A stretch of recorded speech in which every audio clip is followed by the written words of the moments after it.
가축 사육이나 농작물 재배, 수공업 이런 것들이 이제 가져오면서 점차 자연스러운 시장이 생기고 교환이 되고 이런 속에서 생산성이 높아지고 잉여 생산물 마저 생산량이 확대되게 되면서 결국 이제 가족 경제가 성장하고 부자, 그죠? 어느 정도 재산이 있는 그 넓은 땅을 하는 가족과 그렇지 못한 가족, 빈부격차도 생기면서 서로 공동체끼리의 어떤 그 결합, 그죠? 동맹 이런 것들이 되게 됩니다. 그래서 이러한 개별 농장의 생산물의 확대는 부족 공정성 내부의 생산수단의 사적 소유를 야기시키게 됩니다.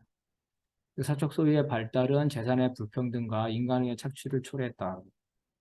그래서 아마도 넓은 땅, 좀 더 많은 넓은 땅을 가진 사람들은 더 많은 잉여 생산물을 가지고 있었을 거고 그 잉여 생산물을 지키기 위해서 그 사유재산이죠. 사유재산을 지키기 위해서 어떤 권력관계가 공권력이죠. 권력관계가 필요했을 거고 그러면서 점차 그 마을의 어떤 강자, 그 마을의 강자가 그 마을을 지배하게 되고 그래서 뭐 백인호, 천인호 그러죠. 백인을 백가구를 다스린 자, 백인호장입니다. 천가구를 다스린 자, 어, 천호장이죠. 이런 것들이 모이면서 만가구, 십만가구 되면 하나의 국가로 발전되게 됩니다.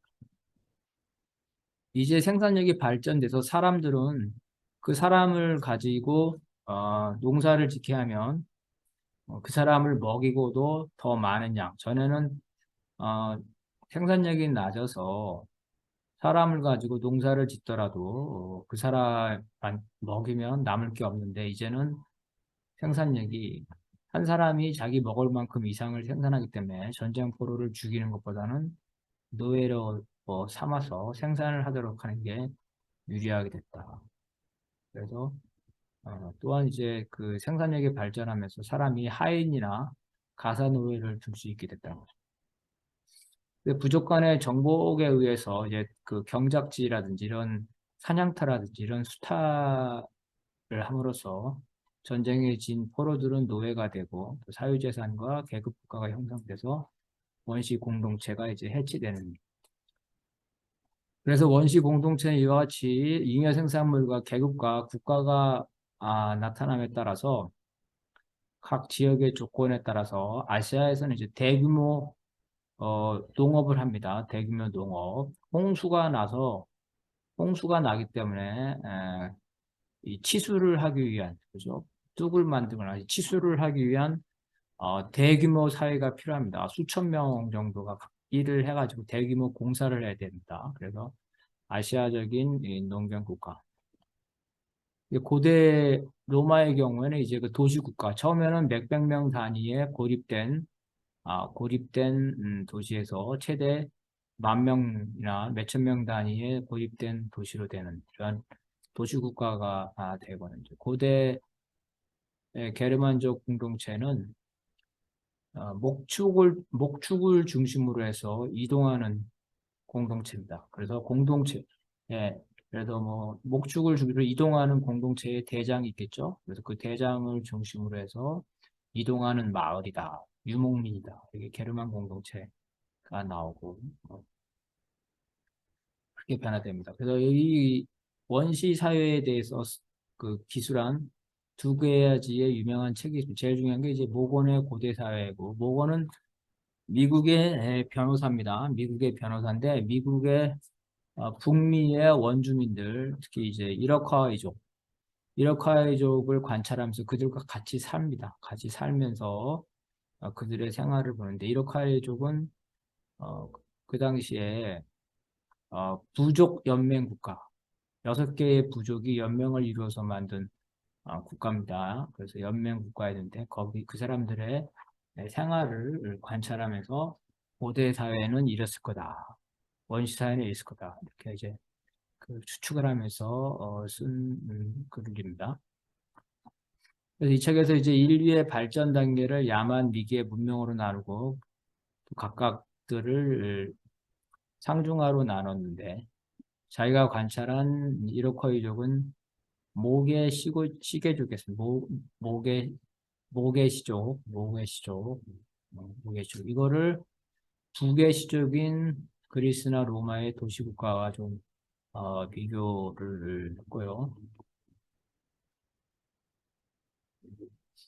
인류 사회가 이제 그 목건제로부터 시작해서 부건제로 발달했다고 주장을 합니다. 그리고 원시 사회는 혈연에 기반을 두었다가 혈연 사회였다가 점차 사회재산과 국가가 생기면서 정치 사회로 발전했다는 부분. 가족에 있어서 가족제도, 결혼제도에서는 난원은 이제 뭐 난잡하다 이런 그런 뜻이 아니라 혼인제도가 제도로서의 혼인이 없었다는 거죠. 제도로서의 혼인. 1대1 배우자 관계가 아니었던 거죠. 그래서 시간이 지나면서 혈족끼리 처음에는 이제 같은 혈족끼리 결혼을 하죠.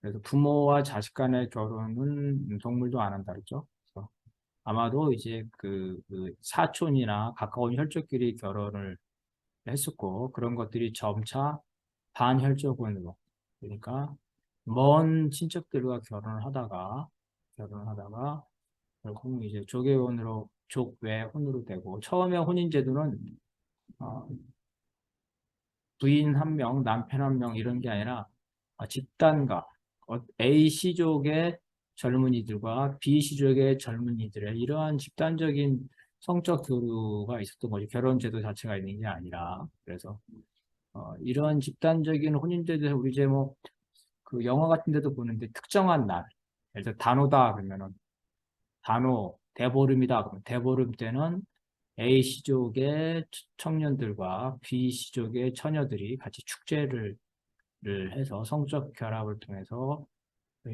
임신을 한다든지 이런 형태로 됩니다. 그러다가 이제 로마에서 보듯이 가부장제, 남성 가부장을 중심으로 한 가족제도가 형성되면서 타혈족과 결혼하는 되고 이게 이제 일부 일처제의 가족으로 발전한 겁니다.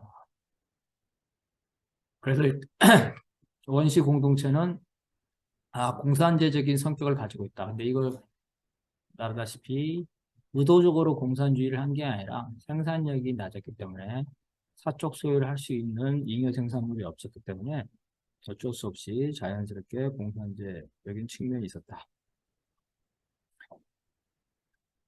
엥겔스는 이제 이 모건의 고대 사회를 보고 이제 가족 사유재산 국가의 기원이라는 책을 썼습니다. 마르크스가 모건의 고대 사회를 보고 많은 주석을 달았고 마르크스가 먼저 작업을 했고 마르크스가 엥겔스 보고 자기 사후에 이 작업을 완료해 줄 것을 부탁합니다. 그래서 엥겔스가 이 작업을 합니다. 그래서 결국 이거는 이제 막스와 엥겔스의 공동 저작이라고 볼 수가 있겠습니다. 이런 공동체적 가족관계와 성적 평등, 원시시대의 이런 것들에서 개별적 가족으로 변화되는 과정, 불평등으로 변형되는 과정에 대해서 자기가 어떤 그 분석을 해서 자기 생각을 한 거고요. 그래서 그 당시에 사람들은 사회재산이나 국가, 가족이 그 옛날부터 있었던 거다. 초역사적인 거다. 이렇게 봤는데 그렇지 않다는 거를 이제 그 모건이 고대 사회를 통해서 원래부터 국가나 가족이나 사회재산이 있었던 건 아니다고 주장을 한 거고 엥겔스가 이거에 대해서 더 자세하게 얘기한 겁니다. 오늘날의 인류학에 따르면 원시 공동체 사회에서는 자원에 대해서 어떤 능동적이고 소유된 재산, 그러니까 소유가 허용된 거죠. 개인의 소유가 허용된 거는 개인이 이 소비를 위한 거, 그다음에 자기의 소지를 위한 거. 어떤 거냐면 뭐 자기가 음식이죠. 자기가 사냥해서 가지고 있는 음식이나 혹은 뭐 자기의 사냥 도구 뭐 이런 것들은 소유가 가능했지만 뭐 먹고 남아서 그 쌓아놓은 창고에 있는 어떤 그 남은 식량 이런 건 개인적 소유가 아니라 집단적 소유였다는 거죠. 그 가족의 신분은 가족에서 어떤 그 주도권을 가지고 있는 사람은 그 세습되는 것이 아니라 거기 나이가 먹고 지혜가 있는, 그죠? 이런 능력이나 품성, 이런 거고. 그래서 그 대표자는 그 집단의 독재자가 아니라 첫 번째 시민, 첫 번째 가족 중에서 서열이 제일 높은 사람, 이런 거였다는 겁니다. 그래서 첫 번째 중요한 거는 원시 공동체 사회가 우리가 생각하는 그러한 적극적인 의미의 공산주의 사회가 아니라 잉여 생산물이 없었고 아직은 계급이나 국가가 발생하기 전이었기 때문에 공산제 사회처럼 그렇게 운영이 됐다는 겁니다. 그리고 실제로 이러한 것들이 다 동시에 나타나는 것이 아니라 지역마다 다르게 나타났다는 거죠. 그 유럽이 유럽이 중세 말에 중남미를 점령하면서 원주민 문화를 파괴했는데, 그래서 인디언이다 그러면은 인디언이다면 어떤 중남미의 어떤 인디언들은 원시 공동체적 생활을 했었지만 그러지 않는 인디언도 있었다. 국가를 건설하거나 사회재산이나 계급이 있는 데도 있다는 거죠. 그래서 아, 그 아메리카의 원주민들이 유럽이 점령할 때까지는 공산제였다. 이런 거는 그렇지 않다는 거죠. 근데 모건의 고대 사회를 잘못 이해하면 마치 이렇게 착각할 수도 있는 건데, 그래서 고대 문명의 공산주의에 대해서 너무 과도하게 평가했다는 거고, 이 부분이 엥겔스도 평가했다. 그래서 냉정하게 말하면 원시 사회는 원시 공동체는 맞고 공동체적인 소유가 있었는데 우리가 말은 그러한 전형적인 공산주의라고는 볼 수는 없고 생산력이 낮았기 때문에 그렇게 살 수밖에 없는 생산력이 낮아 계급도 국가도 사유재산도 존재하지는 그런 사회라서 결과적으로 그런 표현을 쓴 것에 불과하다 이렇게 볼 수 있겠습니다.